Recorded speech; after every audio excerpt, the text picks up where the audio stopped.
오늘 함께 이 시간 말씀 나누겠습니다. 하나님 말씀은 마태복음 7장 1절에서 6절 말씀인데요. 함께 말씀 봉독하겠습니다. 비판을 받지 아니하려거든 비판하지 말라. 너희가 비판하는 그 비판으로 너희가 비판을 받을 것이요 너희 헤아리는 그 헤아림으로 너희가 헤아림을 받을 것이니라.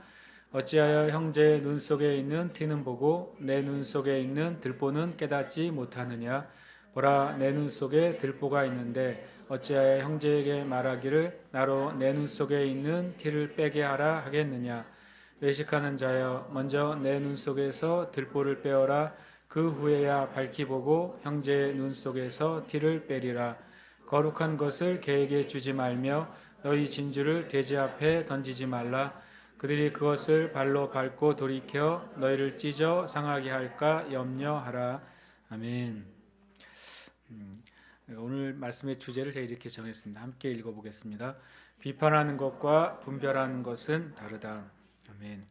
우리가 이제 마태복음 5장, 6장, 7장 이렇게 산상수훈이라고 일컬어지는 말씀을 계속 나누고 있습니다. 이제 7장에 이르게 됐는데요. 보통 5장은 우리가 아는 것처럼 구약의 십계명, 율법의 메시지의 진짜 본 뜻이 무엇인지를 주님이 이제 말씀하시죠.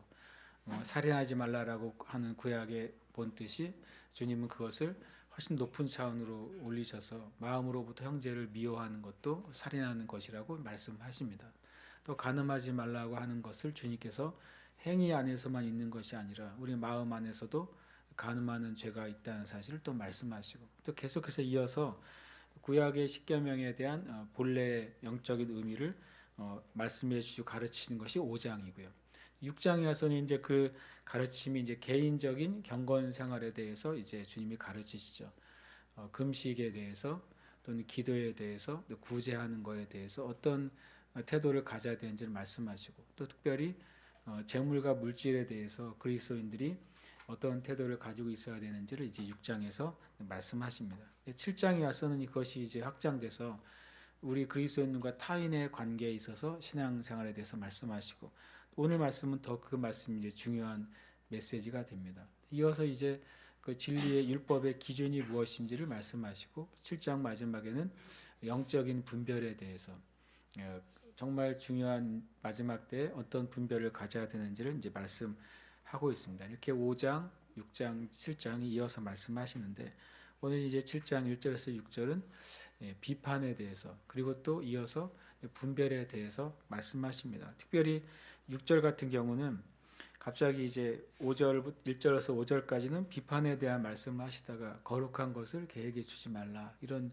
표현을 사용하세요. 그것은 뭐냐면 1절과 5절까지는 비판에 대한 기준을 말씀하시고 6절은 바른 것을 우리가 나눠줄 때라도 분별하면서 그 복음이 전해져야 한다는 사실을 말씀하고 있는 것입니다.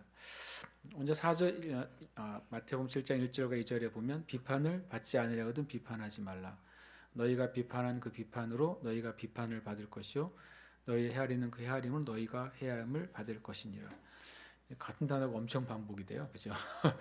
이게 실은 이제 한 문장입니다. 7장 1절이 이제 우리 한글 성경으로는 끝나게 되지만 원어에는 1절과 2절이 한 문장으로 되어 있어요. 그래서 제가 1절 뒤에 이제 쉼표를 넣어봤고 2절 뒤에 이제 마침표를 넣어봤어요.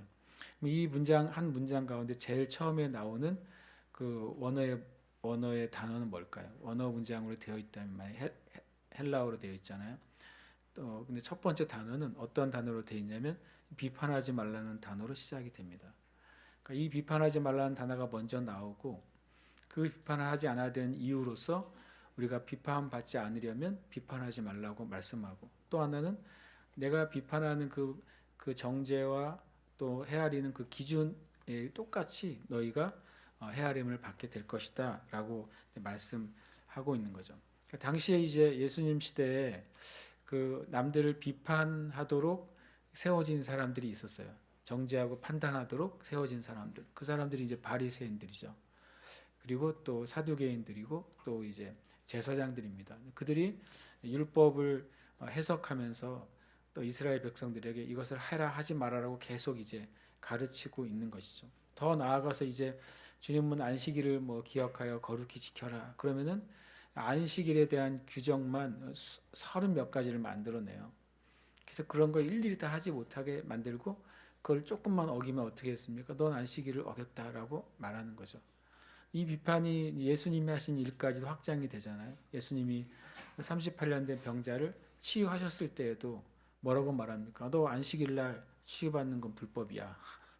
이런 식으로 주님이 하신 일까지도 비판하는 것. 그것이 그 세대 일종의 이제 사람들이 모두 다 가지고 있는 인식이었어요. 근데 알고 보면 지금 시대도 똑같은 것 같아요. 지금 시대도 누가 더 비판을 잘하느냐.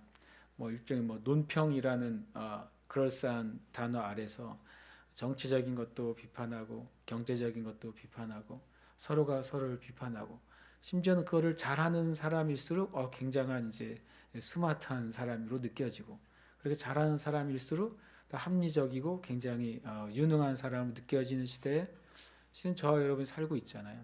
그런 시대에 주님이 비판하지 마. 그 말은 뭐냐면 다른 사람에 대해서 네가 함부로 판단하거나 말하지 말라는 거죠. 그럼 반대로 비판하지 않게 되면 다른 사람 날 비판할 때에도 우리는 가만히 있어야 되는 상황이 발생하잖아요. 그럼 마치 이 말씀을 잘못 이해하면 관계나 사회적인 약자가 되라는 말처럼 들릴 수도 있는 거예요. 내가 정당한 내가 어떤 이제 요구를 하거나 잘못된 것을 내가 지적하는 것이 잘못된 것이 아닌가요? 라고 하는 질문이 만들어지는 문장이에요. 그러나 주님은 분명히 비판하지 말라고 말씀하세요. 이것은 어떤 사건을 말하는 게 아니라 우리의 삶의 태도를 말하는 겁니다. 내 삶의 태도가 다른 사람이나 또는 어떤 세상에 대해서 문제를 지적하는 태도로 인생을 살아가느냐 아니면 다른 방식으로 인생을 살아가느냐 하는 것입니다. 이 말씀은 1차적으로 아까 말한 것처럼 이 교만하고 그 다른 사람들에게 엄격한 종교 지도자들에게 하신 말씀이 되는 거죠. 그리고 그 말씀은 모든 말씀을 듣는 모든 사람에 해당되는 말씀이 되는 겁니다. 아까 말한 것처럼 이 말씀은 전하는 이들을 향하고 있어요. 그러니까 제가 오늘 설교를 하는데 설교의 본문의 이 말씀은 먼저 누구를 향하고 있냐면 저를 향하고 있는 거죠. 이 말씀이 저를 향해서 있다는 사실을 내가 모르는 상태로 여기는 여러분에게 말씀을 전한다면 그러면 이제 저는 마음이 강팍한 자가 되는 것이죠. 말씀이 나에게는 적용이 안 된 상태로 다른 형제 자매들이나 성도들에게 이렇게 살라고 말하는 것은 벌써 이 말씀에 이제 위배가 되는 거예요. 그래서 우리는 우리 자신을 비판할 권리만 있어요. 우리는 다른 사람을 비판할 권리가 없습니다. 어떻게 알 수 있냐면요. 만약에 누가 여러분에게 대놓고 비판하면 뭐라고 하는 생각이 떠오릅니까? 네 글자가 떠오르죠. 네 글자. 뭐가 떠오르죠? 지가 뭔데. 지가 뭔데 네 글자잖아요. 그러니까 우리는 비판하는 걸 진짜 싫어해요. 그 말은 뭐냐면 내가 당신에게 나를 비판할 권리나 판단할 권리를 주지 않았다는 소리잖아요. 그렇죠? 누구나 그렇습니다. 우리의 마음이. 그 말은 뭐냐면 누구도 허락을 받지 않는 이상 다른 사람을 비판할 권리는 없는 거예요. 실은요. 우리를 정확하게 판단하고 정죄할 수 있는 분은 실은 하나님밖에 없는 것이죠. 이 단순한 표현이죠. 비판하지 않는 것. 이게 굉장히 생각보다 어렵더라고요. 여러분 그렇지 않으세요? 내 자신이 얼마나 비판을 잘하는 사람인지 제가 깨닫게 될 때가 많기 때문에 그렇습니다. 로마서 2장 1절 말씀입니다. 함께 읽겠습니다. 그러므로 남을 판단하는 사람아 누구를 막론하고 네가 핑계하지 못할 것은 남을 판단하는 것으로 네가 너를 정죄함이니 판단하는 네가 같은 일을 행함이니라. 아멘. 네, 우리가 하나님이 아니잖아요. 그런데 가끔 우리가 하나님이 된 것처럼 하나님은 온전하시잖아요. 내가 온전한 것처럼 다른 사람을 정죄하는 말을 우리는 쉽게 하는 거죠. 그래서 우리는 먼저 다른 사람을 하나님의 자리에서 판단할 수 있는 사람이 아니에요. 두 번째로는 우리가 같은 일을 행하면서 다른 사람을 정죄할 수 없다는 사실을 우리가 알아야 됩니다. 로마서 2장 1절은 명확하게 말해요. 남을 판단하는 사람아 네가 판단하는 그 일을 행하고 있다라고 말씀하세요. 제가 전에 이제 부산을 가려고 비행기를 탔는데 내 옆에 자리에 있는 어떤 젊은 친구가 비행하는 그 시간 1시간 내내 다리를 떠는 거예요. 위아래로 떨었다 좌우로 떨었다 하여튼 1시간 내내 불안할 정도로 아니, 저 친구 도대체 뭔가 정서가 불안한가 아니면 뭔가 마음에 급한 일이 있나. 그리고 근데 두 손에는 어김없이 이제 스마트폰을 쥐고 열심히 게임을 하고 있는 거죠. 게임을 하는 그래서 제가 놀라웠어요. 눈은 게임을 하고 손은 끊임없이 움직이는데 다리도 떠는 거죠. 위로 떨었다 자로서 제가 속으로 엄청 불편하고 막 그랬어요. 그런데 며칠 뒤에 제가 집에 있는데 가장 가까이 있는 분으로부터 지적을 받았어요. 다리를 떤다고. 가까이 있는 분이 누군지는 아시겠죠? 어쨌든 그러니까 제가 나도 떨 때가 있는 거잖아요. 나도 모르게 다리를 떨고 있고. 그러니까 얼마나 이 사람이 우리가 얼마나 참 간사한지 정직하게 고백을 해야 돼요. 내가 다른 사람을 약점이나 문제를 볼 수 있잖아요. 그리고 보이잖아요. 그리고 그것이 때로는 나에게도 피해가지고 다른 사람에게도 피해가 주는 문제들을 보잖아요. 더 나아가서 영적으로나 또 성품적으로 문제가 있는 걸 우리가 볼 수도 있잖아요. 그런데 실은 알고 보면 그 문제가 나에게도 있을 수 있는 거예요. 우리가 그게 잘 안 보여요. 정말 누군가가 정말 좋은 조언자가 있어 그거를 가감없이 말해주는 사람이 없는 이상에는 실은 잘 모르고 지나가는 것이 수도 없이 많다라고 하는 생각을 제가 이제 갖게 됐어요. 그러면서 주님 말씀하세요. 너희가 비판한 그 비판으로 너희가 헤아리는 그 헤아림으로. 이 비판이라는 단어는 법적인 용어예요. 심판한다, 나눈다 이런 뜻을 가지고 있습니다. 헤아린다는 용어는 뭐예요? 경제적인 용어예요. 상인들이 헤아릴 때 기준을 가지고 헤아리는 거죠. 이 물건이 기준이 1kg면 1kg보다 넘치는 것이나 1kg보다 모자른 건 기준에 합당하지 않는 거잖아요. 길이를 가지고도 길이가 30cm면 30cm보다 큰 것도 합당하지 않고 적은 것도 합당하지 않는 거잖아요. 그러니까 우리가 각자 자기의 그게 있는 거예요. 판단이요. 자기의 판단이 있고 자기의 기준이 있는 거죠. 자기의 판단과 자기의 기준을 가지고 다른 사람을 이제 보다 보니까 문제가 있는 거죠. 그런데 더 큰 문제는 서로 판단이 다르고 서로 기준이 이제 다른 게 문제예요. 여러분 만약에 법을 잘 모르는 판사에게 재판을 받는다고 생각해 보세요.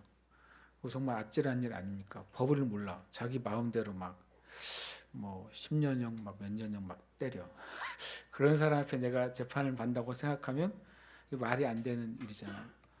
만약에 또 늘었다 줄었다는 그러한 이제 고무줄 같은 자로 재가지고 만들어진 집이 있다고 생각해 보세요. 그런 집에서 여러분이 살고 싶으시겠어요? 엄청 불안하잖아요. 실은 우리가 알고 보면 진짜 온전한 기준을 알지 못한 채로 판단하는 경우가 너무나도 많아요. 그리고 또 심지어는 우리가 다른 사람을 판단할 때 그 기준이 때에 따라 달라요. 어떨 때는 이런 기준으로 적용하고 어떨 땐 다른 기준으로 적용해요. 더 심각한 건 자기의 삶에 대해서는 자기 자신에 대해서는 또 제3의 기준을 가지고 이제 판단하는 것이죠. 그래서 주님은 분명히 말씀에 의하면 우리의 의도는 드러나고 그리고 그대로 돌려받을 거라고 말씀하고 있는 것입니다. 특별히 이제 뒤에 너희가 비판을 받을 것이요 너희가 헤아림을 받을 것이다. 받을 것이라는 표현은 실은 이제 신적 수동형이라는 문법을 사용한다고 써 있더라고요. 그 말은 뭐냐면 이 비판을 받는 대상은 다른 사람이 아니라 하나님인 거예요. 내가 만약에 누군가를 정죄한 어떤 기준을 가지고 누군가를 정죄하면 하나님도 그 똑같은 기준으로 나를 정죄하실 거라는 말씀이에요. 그게 참 두려운 거죠. 만약에 누가 어떤 사람 보고 쟤는 말만 하면 거짓말이야 라고 내가 막 불평을 했어요. 그러면 그 기준을 가지고 하나님이 내 말을 판단하실 거라는 거예요. 근데 우리는 들리는 것만 가지고 판단을 하겠죠. 그래 하나님은 내 마음의 진짜 의도와 목적을 아시는 기준으로 나를 판단하시는 거예요. 그래서 저와 여러분이 어떤 판단을 하든 기준을 가지든 그것이 하나님의 말씀의 기준이 아니라면 우리는 하나님 앞에서 실은 바르다고 합격을 받을 수가 없는 것입니다. 그래서 말씀을 통해서 우리는 실제적으로 우리의 행실을 바르게 고쳐야 돼요. 그냥 말씀을 듣고서 말씀이 그렇게 말하는구나. 이게 그런 거였구나. 그러고 이제 끝나면 실은 우리는 영적인 사람이 아닌 겁니다. 영적이라는 말은 뭐냐면 내가 깨달은 것을 실제로 내 삶 가운데 옮기는 능력이 영적이라는 거예요.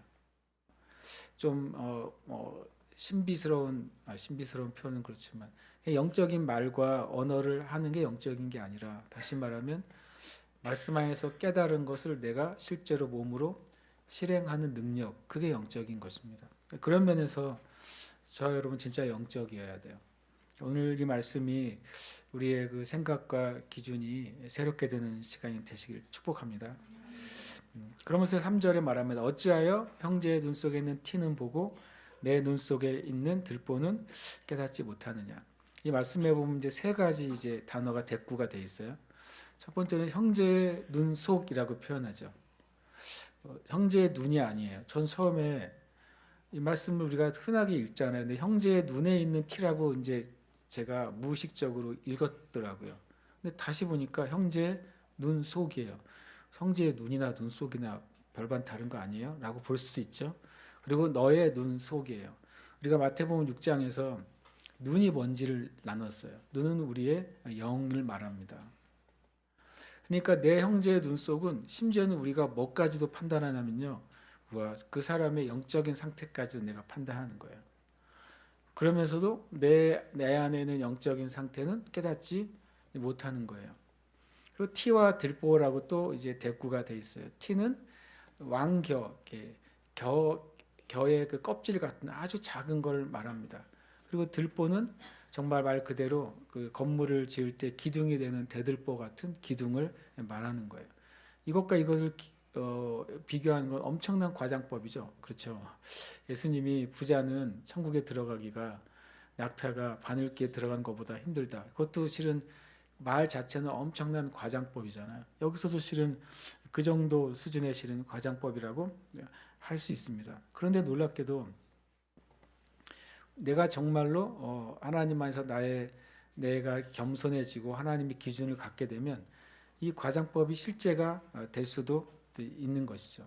왜냐하면 남들에게는 작은 죄와 문제가 성령께서 나를 깨닫게 하실 때는 나와 하나님 사이를 가로막는 큰 산과 같은 문제로도 느낄 수도 있는 거예요. 그래서 이것은 과장법이지만 실제로는 영적으로는 실제가 될 수도 있는 진리입니다.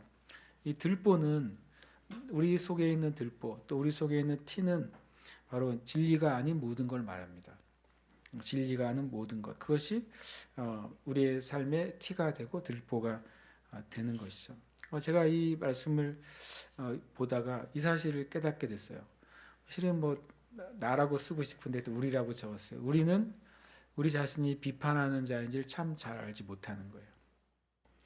나는 비판을 별로 안 한다고 생각합니다. 그리고 다른 사람들은 엄청 비판적이라고 생각합니다. 저도 그렇게 생각하는 거예요. 나는 잘 비판을 안 하는 사람이지 다른 사람들이 비판을 많이 하지라고 생각하는 것이죠.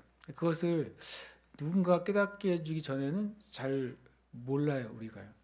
제가 이제 어떤 목사님이랑 대화를 하는데 많은 이제 어떤 교회나 또는 어떤 단체 문제들을 이제 그 목사님이 너무 잘 이제 속속들이 다 알고 있었어요. 그리고 그건 제가 보기에도 심각한 문제가 될 수 있는 거였어요. 그런데 이제 그걸 말하고 있는 즈음에 그 목사님이 그 어간에 몸이 여기저기가 좀 몸이 좀 아팠어요. 그러니까 제가 그 말을 듣고 있는데 제 마음이 속이 불편하더라고요. 누구의 이야기를 듣게 되고 누구의 문제를 듣게 되고, 근데 그것은 사실이에요. 사실인데 자꾸 들으니까 제가 되게 속이 불편하고 편치가 않은 거예요. 그래서 제가 저보다 연배가 많은 목사님에도 불구하고 이제 이런 말씀을 드렸어요. 목사님, 그 얘기는 이제 안 하셨으면 좋겠어요. 그걸 이제 저한테 얘기하는 것만까지만 하고 다른 사람이 그것을 얘기하지 않으셨으면 좋겠어요. 그러면서 제가 한 걸음도 나갔어요. 목사님이 요즘 아픈 거는 이렇게 다른 사람에 대해서 말하기 때문일 수도 있지 않겠어요?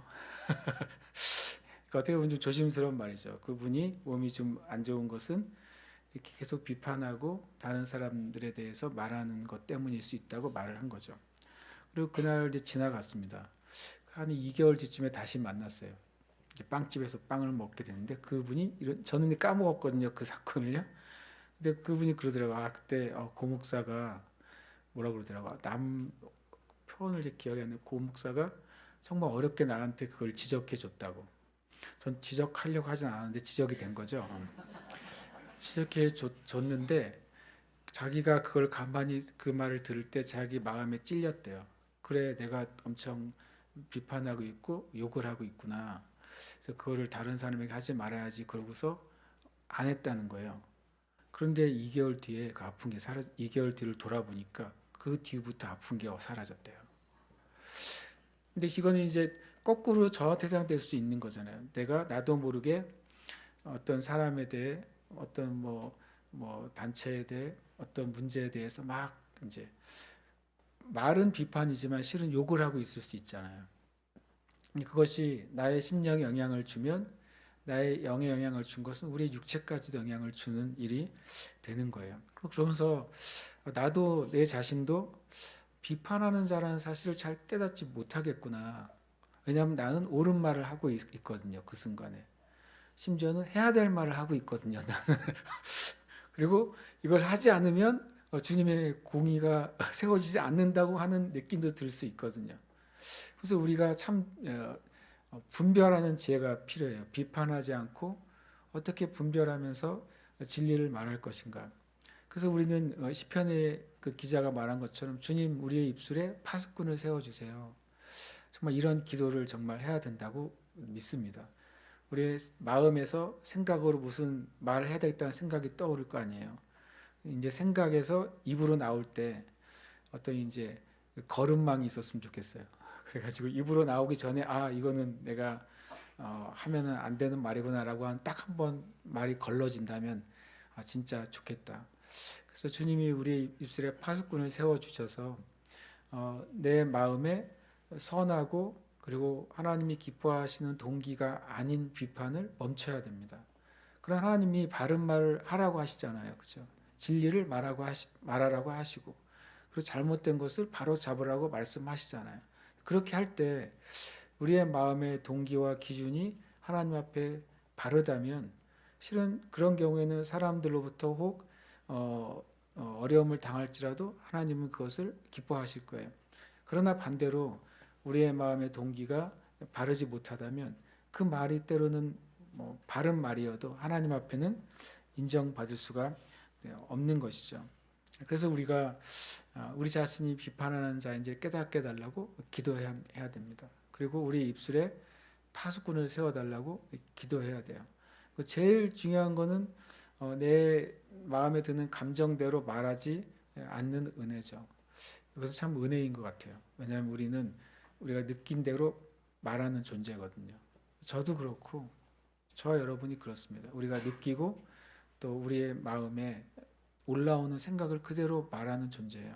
그러나 우리의 말씀이 또 성령이 우리 안에 먼저 서 있으면 그것을 우리가 뛰어넘을 수 있을 줄 압니다. 또 4절에 보면 보라 내 눈 속에 들보가 있는데 어찌하여 형제에게 말하기를 나로 내 눈 속에 있는 티를 빼게 하라 하겠느냐. 이 표현이 참 재밌어요. 나로 내 눈 속에 있는 티를 빼게 하라. 내가 좀 도와줄게 이거죠. 우리가 얼마나 재밌냐면요. 아무도 나에게 상담을 신청하지 않았는데 우리는 상담하고 있을 때가 있어요. 막 상담을 해줘요. 아무도 나에게 조언을 구하지 않았는데 나는 막 조언해주고 있어요. 아무도 나에게 권리를 주지 않았는데 나는 그 사람의 문제를 막 지적하고 있어요. 우리가 그러고 있는 거예요. 나로 내 눈 속에 있는 티를 빼게 하라. 저도 참 이런 면에서 제일 어려운 상태에 있는 사람이 저인 것 같습니다. 그 목회자라는 그 자리에서 때로는 어떤 성도나 형제 자매들이 저에게 공식적으로 상담을 신청하지 않았는데 얘기하다 보면 제가 막 뭔가를 막 A, B, C, D 1, 2, 3, 4 말하고 있는 거예요. 제가 약간 제가 좀 불리한 것 같아요. 이 부분에 있어서는 누가 나한테 제 문제를 지적해 주세요라고 말하지 않았는데 나도 모르는 사이에 말하다 보면 그 형제나 자매의 문제를 지적하고 있는 거예요. 제가 이거 되게 불리한 직분이다라는 생각을 제가 했어요. 제일 좋은 건 뭐냐면 누가 와서 목사님 이거에 대해서 저에게 뭐 조언을 주세요. 그때 말하면 얼마나 하고 싶은 말 다 할 수 있겠어요.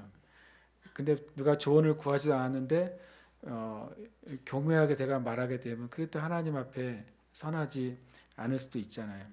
그래서 이 말씀은 저한테 되게 어떤 많은 생각을 갖게 됐어요. 그리고 이 단어 자체는 나로 내 눈 속에는 티를 빼게 하라 이런 그 헬라어의 표현은 약간 조롱이 섞인 표현이랍니다. 내가 좀 도와줄까? 너 좀 문제가 있는 것 같은데 마치 내가 그 문제에 대해서 다 해결을 받은 사람인 것처럼 마치 내가 그것에 대해서 다 알고 있는 사람인 것처럼 우리가 행세하는 거죠. 그것은 실은 자기를 높이는 교만이기도 하고 다른 형제 자매를 낮추는 조롱이 되기도 한 거예요. 그래서 제가 이 말씀을 읽다가 이런 생각을 하게 됐어요. 들보는 어떻게 티를 보게 만들까? 분명히 이 말씀에 보면 보라 너의 눈 속에 들보가 있다고 말씀하셨잖아요. 실은 나에게 더 큰 게 있는데 어째서 우리는 다른 사람의 티가 그렇게 크게 보일까요? 그게 저한테 이제 궁금했어요. 주님, 큰 건 나한테 있는데 왜 우리는 다른 사람의 티가 왜 그렇게 크게 보이게 될까요? 그게 굉장히 저한테 미스테리였어요. 내가 나한테 티가 있고 그 사람한테 들보가 있으면 들보가 커 보이겠죠. 그런데 주님의 판단은 너 속에 들보가 있어라고 먼저 말씀하셨잖아요.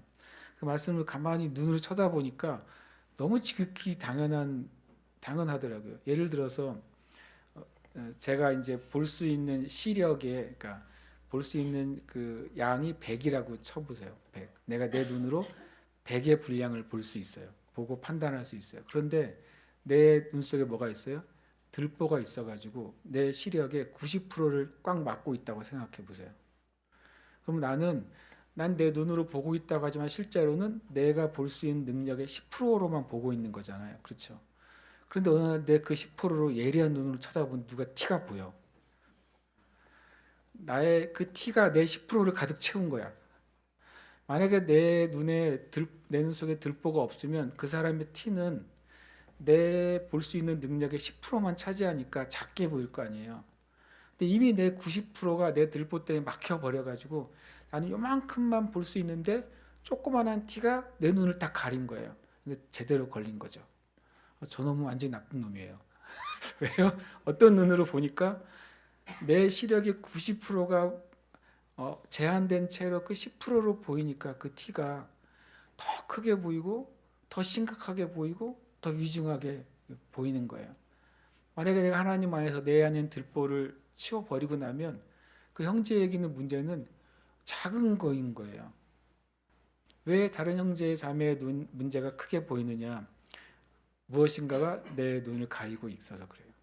무엇인가 나의 보는 능력을 제한하고 있어서 그래요. 그러니까 그걸 빼기 전에는 실제와 객관적으로 실은 볼 수 있는 능력이 우리에게 없는 거죠. 만약에 하나님 앞에서 우리 안에 있는 문제를 내가 보게 됐을 때 그럴 때 다른 형제와 자매의 문제를 보면 야, 저 형제가 가지고 있는 문제는 엄청 작은 거구나 라고 우리가 느끼게 될지도 모르겠어요. 그래서 우리가 참 우리 안에는 들보가 뭐냐? 첫 번째로는 자기 자신의 실제를 보지 못하게 하는 영적 무지 자체가 들보인 것 같아요. 우리가 자기를 보기가 굉장히 어려워요. 아까 말했잖아요. 나도 다리를 떠는데 한 시간 동안 그 친구를 얼마나 속으로 정죄했는지. 저 몹쓸 인간 이러고 정죄를 하고 있었는데 정작 나도 모르는 사이에 다리를 떠는 때가 있는 거죠. 그게 나의 문제인 거예요. 그래서 제가 옛날에 그걸 하고 조치를 하나 취했어요. 비행기를 타면 좀 다리를 묶어요. 다리를 이제 묶습니다. 묶어가지고 자세를 겸손하게 만들어요. 다리를 묶으면 사람이 겸손하게 돼요. 아니, 실은 건강의 이유로 묻기 시작했는데 생각해 보니까 그것처럼 우리의 마음을 어떤 상태로든 겸손하게 만들지 않으면 다른 사람께 더 잘 보이는 게 저 자신이라는 사실을 다시 한번 깨달아요. 그리고 또 한 가지 우리가 기억해야 될 말씀이 있습니다. 로마서 14장 10절 말씀입니다. 함께 읽겠습니다. 네가 어찌하여 내 형제를 비판하느냐? 어찌하여 내 형제를 업신 여기느냐? 우리가 다 하나님의 심판대 앞에 서리라. 아멘. 이것은 두 가지 의미로 제가 묵상이 됐어요. 첫 번째로는 진짜 하나님 앞에 다 서는 거예요. 나도 그도, 나도 그녀도 다 하나님 앞에 서서 어떨 때는 내가 저 사람보다 좀 괜찮지라고 생각했지만 하나님의 심판대는 뭐예요? 동일한 기준이잖아요. 내 기준도 아니고 그 사람의 기준도 아니고 하나님의 기준 앞에 서는 순간 우리가 가지고 있던 게 얼마나 하잘것 없는지를 보게 될 거예요. 나중에 서기 전에 미리 서는 겁니다. 나중에 서서 부끄럽기 전에 미리 내가 하나님의 기준을 가지게 되면 나도 다른 형제 자매도 주님 앞에 자라나야 될 존재라는 사실을 알게 되죠. 또 한 가지 심판대 앞에 선다는 의미는 어떤 의미로 우리에게 묵상이 되냐면 내가 여전히 부족한 게 많지만 여전히 나의 육신 가운데 해결돼야 될 문제와 심지어는 해결돼야 될 죄가 있지만 하나님은 우리를 어떻게 보시냐는 거예요. 예수님 안에서 하나님은 우리를 의롭다고 보신다는 거예요. 내가 문제가 엄청 많다고 내 스스로 생각하지만 하나님은 나는 너를 의롭다고 보는 거예요. 하나님은 예수님 안에서 나를 죄가 없다고 보신다는 거예요. 그러면 똑같이 우리가 심판대 앞에서 뭘 봐야 되냐면 저 문제가 많은 형제, 저 나를 괴롭게 하는 저 사람, 또 그가 주님 안에 있다면 하나님은 그를 위해 예수님의 피를 흘린 존재이고 하나님은 그를 의롭다 하고 죄 없다 하신 존재다. 내가 주님께 구원받고 의롭게 되었다면 저 다른 형제와 자매도 하나님 안에서 의롭게 됐고 구원받았다. 이 관점 우리가 가져야 되는 겁니다. 그럴 때만 우리가 비판의 죄와 그 속임으로부터 벗어날 수가 있는 것입니다. 5절에 말씀하시죠. 외식하는 자여 먼저 내 눈 속에서 들보를 빼어라. 그 후에 밝히 보고 형제의 눈 속에서 티를 빼리라. 이 말씀에는 다른 형제 자매를 돕는 것이 죄라고 말씀하시진 않아요. 그렇죠?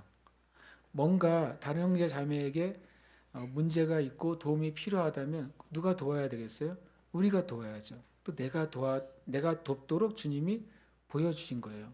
만약에 다른 형제 자매 안에 저 형제가 영적으로 성장하는데 저 문제가 진짜 걸림이 된다는 사실을 내가 알았다면 왜 내가 알게 되었을까요? 그것은 성령께서 그 사람을 돕기 위해서 나를 깨닫게 하신 거예요. 그럼 우리가 먼저 그 형제 자매를 돕기 위해서 어떻게 해야 될지를 깨달아야 되는 것이죠. 주님이 외식하는 자여라고 말씀하세요. 위에는 그 비판하는 자, 그 사람이 외식하는 자죠. 그리고 진짜 경건이 아니라 가짜 경건의 모습으로 서 있는 사람이 외식하는 자입니다. 그래서 그 자에게 주님이 조언하시는 거예요. 먼저 내 눈 속에 들보를 빼라. 그러니까 우리가 형제를 돕기 위한 조건은 먼저는 내 안에 있는 문제를 인식하는 거예요. 어떤 사람이 내 안에 있는 문제를 인식할 수 있는가? 하나님의 말씀 앞에 서는 사람만 자기의 문제를 인식할 수 있습니다. 그 외에는 실은 자기의 문제를 인식할 수가 없어요. 하나님의 말씀 앞에 날마다 서는 사람은 성령께서 내 마음에 빛을 비춰주시기 때문에 주님의 성품과 주님의 기준에 의해서 내가 바뀌어야 될 것이 무엇인지를 깨닫게 되는 거예요. 그러니까 먼저 내 눈에 들보를 인식한 다음에 내 눈에 들보를 빼는 것이 두 번째죠. 그 다음에 밝히 보고서 형제의 눈 속에서 티를 빼는 것. 이것은 주님이 하라고 하신 일이에요. 실은요. 비판하지 말라고 시작하셨지만 실은 교회 안에 공동체 안에 서로 작은 티와 같은 것을 빼도록 돕는 일이 있어야 된다고 말씀하는 거죠. 그래서 우리는 이런 셀 모임이나 서로 나눈 가운데서 다른 사람을 비판하는 방식이 아니라 진리를 나눌 때 우리가 깨닫게 되는 것입니다. 진리를 나눌 때 우리는 그 형제나 자매가 진리의 말을 나눌 때 그 진리의 말씀이 내 안에 저 진리에 합당하지 않는 나의 부분이 무엇인지를 발견하게 돼요. 그것이 성령님이 하시는 일이고 말씀이 우리 가운데 하는 일인 것입니다. 그러니까 저와 여러분 안에 이 은혜가 있기를 저는 바랍니다. 진짜 문제는 뭐예요? 기준이에요. 진짜 문제는 비판을 잘하느냐 못하느냐가 아니고 진짜 문제는 내가 어떤 기준을 가지고 있느냐 하는 것입니다. 분별의 기준은 크게 우리는 세 가지를 성경에 찾아볼 수가 있어요. 첫 번째로는 말씀 자체가 분별의 기준이에요. 누구의 말과 행위가 성경에서 가르치는 교훈에 합당하냐 합당하지 않느냐 그거예요. 제가 지난주 우리 디모데 리트릿 할 때 금요일 날 말씀을 나눌 때 제가 그런 말 했어요. 책을 읽지 않는 사람에게는 기대가 있을 수 없다. 기대가 없다. 기대도 하지 마라. 누굴 만나는데 요즘 읽는 책이 뭐예요? 물어봐라. 근데 없어요. 그럼 그 사람한테 기대하지 마라 그랬어요. 사실입니다. 책을 읽지 않는 사람에게는 기대를 하지 마세요. 근데 그 중에 중요한 거냐면 성경도 책이잖아요. 성경을 읽지 않는 사람에게는 더 기대하기가 어려워요. 왜냐하면 그에게는 뭐가 없으니까 마치 법을 모르는 판사가 돼버리는 거예요. 지위는 주어졌지만 법을 모르는 판사인 거예요. 그가 집을 짓고 있는데 그가 가지고 있는 자가 늘었다 줄었다 하는 거예요.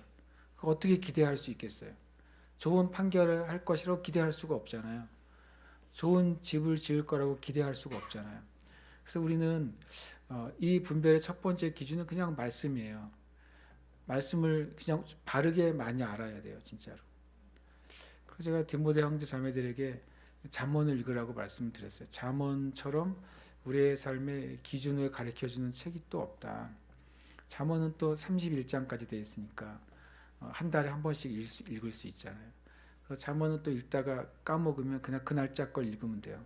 저도 가끔 까먹거든요. 그러면 어제 못 읽은 부분 다시 안 읽어요. 저는 그 날짜 읽어요. 그냥 31일이니까 아주 기억하기 좋은 책이 잠언이거든요. 그리고 잠언은 정말 촌철살인이라고 그러잖아요. 조그만한 그 바늘 같은 걸로 그냥 한 번에 사람의 생명을 앗아갈 수 있는 것 같은 말씀 한 절 한 절이 다 그래요. 그래서 깊이 묵상하면 할수록 깨닫는 지혜가 생깁니다. 첫 번째 분별의 기준은 말씀이에요.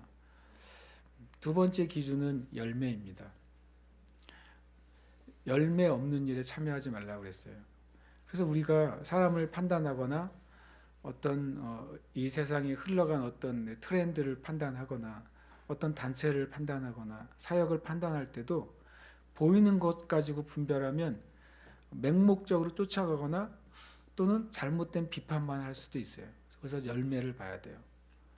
열매를 볼 때 그 사람으로부터 그 사역으로부터 그 단체로부터 나오는 그 열매가 하나님 앞에 선하고 옳은 것이냐 생명을 살리는 것이냐 이거를 보고서 우리는 분별할 수가 있는 거예요. 세 번째 기준은 그 영 자체예요. 우리는 서로 만나면 그 사람의 마음이 어떤 상태인지를 서로 알 수 있습니다.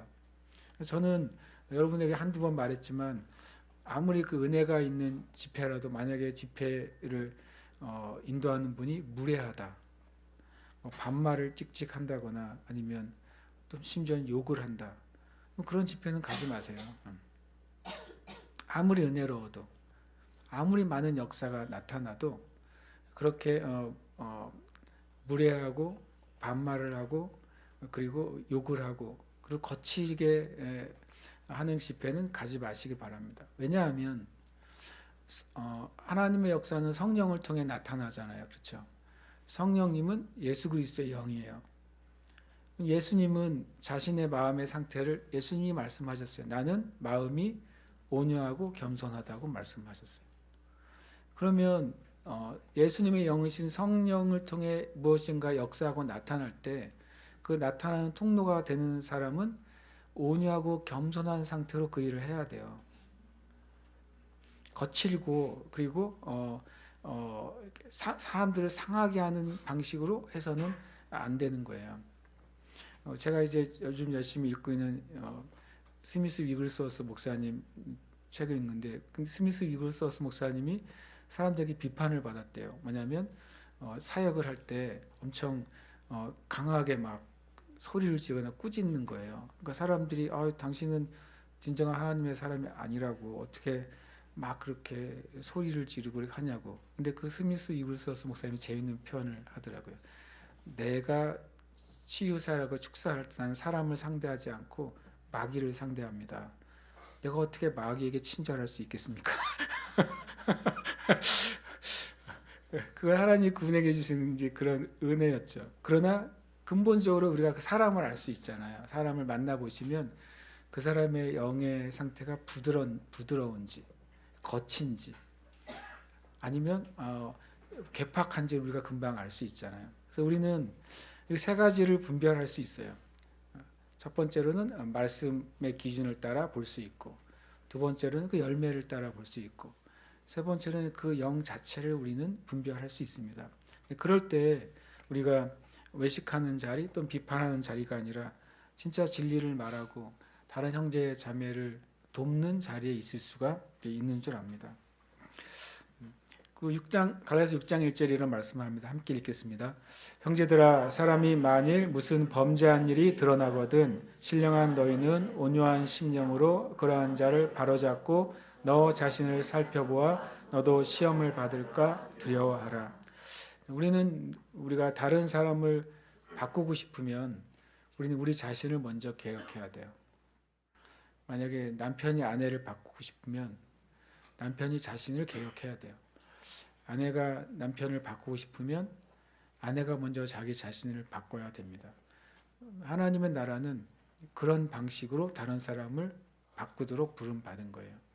만약에 우리 교회가 주님 우리 교회를 통해 다른 교회에 선한 영향력을 주게 주시옵소서 기도하고 있다면 우리가 제일 먼저 해야 될 일은 우리 교회 자신이 부흥되는 거예요. 우리 교회 자신이 주님 앞에 회개하고 돌이키는 거예요. 그런 방식이 하나님이 세상을 바꾸는 하나님의 방법인 줄 압니다. 그래서 온유한 심령으로 그런 자를 바로 잡으라고 말했어요. 바로 잡는 것은 교회가 해야 될 일이에요. 죄와 거짓과 타협하지 않는 일도 교회가 해야 되는 일이에요. 그러나 죄를 다루되 거짓을 다루되 우리 자신이 그 죄 가운데 있는지 우리 자신이 거짓되지 않은지를 살펴봐야지 되는 것입니다. 그렇게 될 때 하나님은 하나님의 일을 하시게 됩니다. 마지막 6절입니다. 거룩한 것을 계획에 주지 말며 너희 진주를 돼지 앞에 던지지 말라. 그들이 그것에 발로 밟고 돌이켜 너희를 찢어 상하게 할까 염려하라. 이건 참 어려운 주제입니다. 왜냐하면 성경에 이렇게 말씀하고 있어요. 미련한 자의 귀에 말하지 말지니 이는 그가 내 지혜로운 말을 업신여길 것임이니라. 이걸 참 이제 분별해야 돼요. 우리가 때를 얻든지 못 얻든지 우리는 진리를 전하는 삶을 살아야 되잖아요. 그러나 때로는 여기서 말하는 그 미련한 자들이 있어요. 하나님의 말씀을 업신여기는 이들이 있어요. 단순히 난 예수님 믿지 않아요 라고 말하는 불신자를 말하는 것이 아니라 하나님과 하나님의 말씀을 정말 조롱하는 자들, 때로는 주님의 진리를 위배하면서 교회를 해치는 자들, 그리고 교회를 분열시키거나 교회를 이익의 도구로 생각하는 자들, 그들을 우리가 알게 된다면 우리는 그들에게 그 진리를 말하는 것을 멈춰야 된다고 성경은 분명히 말씀하고 있습니다. 이것은 쉬운 일이 아니죠. 왜냐하면 하나님 우리에게 주신 것은 거룩한 것이고 진주라고 성경은 말씀하세요. 그러니까 마태복음 6장에서 우리가 또 마태복음 또 나중에 13장에서 이 진리는 바로 이제 진주와 같은 것이고 천국의 복음도 진주와 같은 거룩한 것이라고 말씀하고 있어요. 이 귀한 것이기 때문에 모든 사람에게 전달돼야 되죠. 그러나 동일하게 귀한 것이기 때문에 그 말씀을 귀한 것을 받을 수 없는 자격이 있는 사람에게는 받을 수가 없는 것입니다.